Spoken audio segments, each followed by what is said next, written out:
ಸತ್ವ ಕಳೆದು ಸತ್ತರೂ ನಡೆದಾಡುವ ಜನಜಂಗುಳಿಯ ಮಧ್ಯೆ ಚುನಾವಣೆ ಬಂತೆಂದರೆ ಡೊಂಬರಾಟದ ಹಲ್ಲು ಕಿರಿದು ಗಿರಾಕಿಗಳ ಹುಡುಕುವ ರಕ್ತ ಬಿಜಾಸುರನ ಸಂತಾನಿಗಳಿಗೆ ಮಂತ್ರಿಗಳ ಮುಸುಕಿನಲ್ಲಿ ಪಾರಂಪರ್ಯದ ಕಂತ್ರಿಗಳ ವಹಿವಾಟು. ಸುದ್ದಿಲ್ಲದೆ ಸದ್ದಿಲ್ಲದೆ ನಮ್ಮ ಮೂಲಭೂತ ಹಕ್ಕುಗಳ ಬುಡ ಕಡಿಯುತ್ತಿದ್ದರೂ ಕಂಪನಗಳಿಲ್ಲದ ನಗು ಯಾಕೆ ನಮ್ಮ ಮುಖದಲ್ಲಿ? ಕಲಿಯುಗಾಂತ್ಯದಲ್ಲಿ ಧರ್ಮಗಳ ಎದೆ ಬಗೆದು ಜಾತಿಗಳೆಂಬ ಕತ್ತರಿ ಹಿಡಿದು ಮನುಕುಲವ ಸಿಗಿದು ಕ್ರೌರ್ಯ ಕಾಯುವ ಕಾಯಕ ಕಾದಿಗಳದಾದರೂ ನಮ್ಮದು ಅರಿವಿಲ್ಲದೆ ಅನಾಗರಿಕತೆಯ ಭಿನ್ನಟ್ಟಿ ಶಿಲಾಯುಗದ ಕದ ತಟ್ಟುವ ತವಕ.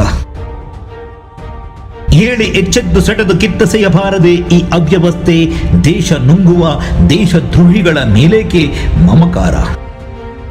ಕರ್ಣ, ಭೀಷ್ಮ, ದ್ರೋಣ ಒಬ್ಬಿಬ್ಬರಿಗಾಗಿ ಇಡೀ ಕೌರವ ಕುಲವನ್ನೇ ಕ್ಷಮಿಸಲಾಗಲಿಲ್ಲ.